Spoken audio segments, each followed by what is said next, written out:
Hello, my name's Steve and this is Everyman Fragrances. Now today I want to share with you the fragrances that I took with me to Esxence in Milan. Now if you don't know what that is, it's a massive 4-day perfume conference where loads of enthusiasts, experts, press, journalists, buyers, etc. go, and of course exhibitors.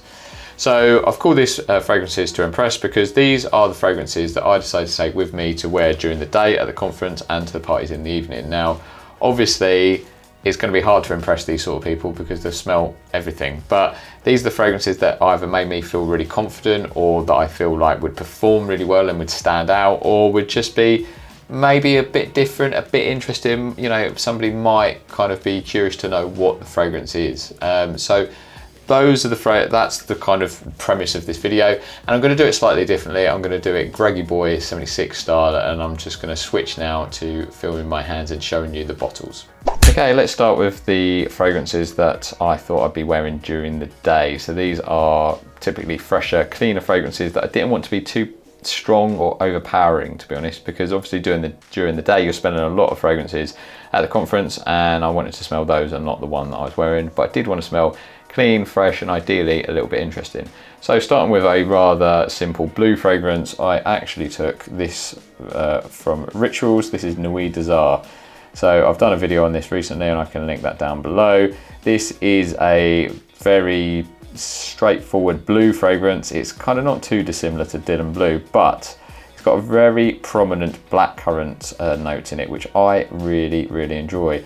I actually wore this, if you've watched my vlog video, I wore this during the day when we walked around in the morning. We went to do some sightseeing around Milan, and actually both Chris and Mike commented how nice this fragrance was, and Tony agreed and remembered that he actually owns this and he was going to revisit it. So yeah, worth checking out this from Rituals. This is Nuit des Arts, very interesting fragrance. Next up, I took a fragrance that is a long-standing fragrance on this channel. It is Bulgari's Man Black Cologne. So again, I thought I'd potentially wear this during the day. I didn't actually wear this, to be honest. And what I should say, I didn't take all these bottles, obviously I took travel samples. But I didn't end up wearing this, but I did think I would, because I wore this a few years ago when we had a fragrance meetup in London, and it got some interesting comments because it's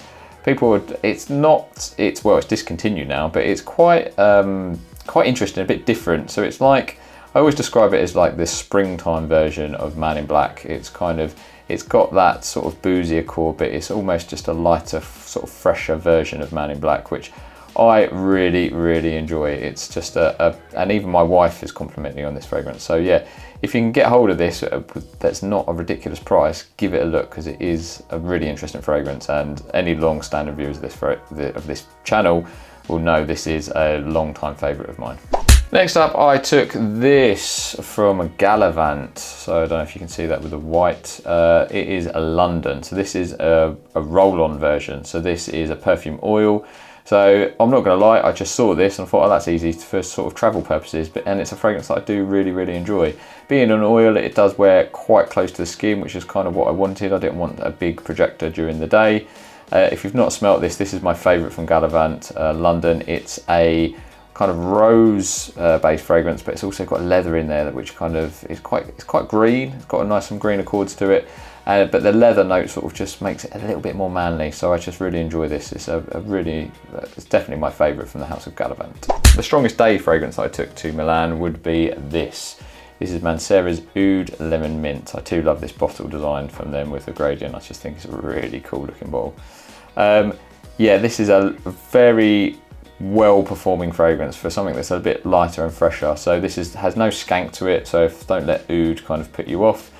I'm not an oudy kind of guy, but this is certainly more of a sort of cleaner, woody kind of oud. It's quite powdery, but with that lemon sort of minty opening, it's well, I don't think there's actually any mint officially listed, but it's got quite a fresh citrusy opening.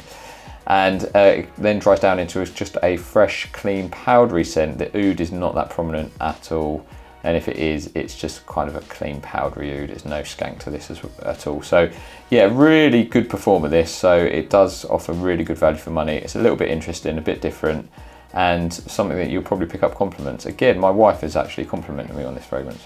The last fragrance that I took to Esxence that I was potentially planning to wear during the day would be this, Layton. I didn't actually wear it in the end, but I had to take it. Any long-standing viewers of this channel will know this is one of my all-time favourites. So I took it in case I just wanted to smell really good, but just really confident with it, because it's a fragrance that I love. I always feel really good wearing it. And I know it's certainly a safer niche fragrance, but God, it smells good. So if you haven't, get your nose on Parfum de Marly Layton. And if you can't afford it, check out Alexandria's version, which is Royal Equestrian, which, to be honest, probably smells a little bit better. It's not quite as green as this one, and it's a little bit sweeter, but I actually pick up more compliments on Royal Equestrian from Alexandria Fragrances than I do this OG. Right, this fragrance skirted day and night because it is my all-time favourite fragrance of all time ever in the history of the world. It is Another 13 from Le Labo. This I discovered at Christmas. As you can see, I bought a 100ml bottle and I've already done well over 50ml. So this has basically become my signature scent. So I had to take this. I wore this traveling to, so I was wearing this on the plane, etc. during the travel there to Esxence. I wore it the first day at Esxence, and I wore this one evening on the final night at the brand party.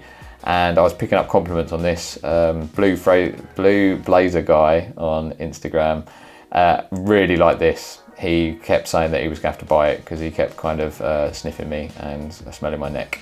So to get a compliment like that from somebody so informed, I was well chuffed, as you can imagine. But yeah, if you haven't, do check out Another 13 by Le Labo. The next fragrance I wore the first night out, because again, I just wanted to smell confident and smell good and have a really strong performer and stand out, had to be the Chronic from Byron Parfum. Again, anybody that have watched this channel for a long time will know this is one of my all-time favourite fragrances. Absolutely love this. I'm just sad I haven't got the new style bottles. This is my second bottle of Byron's The Chronic, but I managed to pick up a bottle from someone else, so I had the old style. That I will get a third bottle. As you can see, I'm working my way through this one. And when I do, it will be the new style, the blue bottles, which I'm really looking forward to getting. I'm very jealous I don't have that new style bottle. But yeah, Byron Parfum's The Chronic. If you don't know, it's like sweet, almost bubblegummy, but it's kind of done the right way. It's just like not juvenile at all. It's just really, really pleasant sweetness that's kind of sexy, sophisticated with it. It's kind of sandalwood, cinnamon. It's just lovely. It really is, and it performs really well. So you only need a couple of sprays of this and you'll be smelt far and wide, and it will last all day. So if you haven't, do try and get a sample of Byron Parfum's The Chronic, because it is an absolute banger. The second night out at Esxence, I wore this one, which I've done a video on recently, Tonka Cola from Mancera. Again, I'll link that video so you can check it out. I actually got Chris and Tony from Fragmental to share their thoughts on this fragrance. It is an absolute banger. It's like a cherry coke. The opening, if I'm honest, the first 5 minutes are a little bit, probably a bit much, a bit synthetic. Once it settles for 5, it then smells really good. You've got this lovely cherry cola vibe. It's kind of a bit spicy, very sweet. It's a compliment getter. We were sort of talking about its comparisons to Enigma, and I can see why people compare it. We sort of decided that it's like the fun sort of juvenile kid brother. So the younger brother of Enigma that isn't quite as mature, isn't quite as sophisticated, maybe doesn't dress as well, but is still loads of fun, good looking, and does get compliments. So yeah, check out Tonka Cola from Mancera if you haven't, because it really is an absolute banger. I'm really impressed with this fragrance. So there you go, those are the fragrances I took to Milan to impress some fragrance lovers. Let me know what would be maybe your top 3 fragrances that you would take to like a perfume conference if you wanted to impress some perfume lovers. I'd be really intrigued to find out. Like, comment, subscribe and all that usual stuff, and I'm sure you'll comment and let me know what you think to this different style of video, good or bad. But yeah, do let us know. Like to change it up every now and again. Other than that, thanks for watching, do really appreciate it, and I will see you for a video soon. Take care, much love.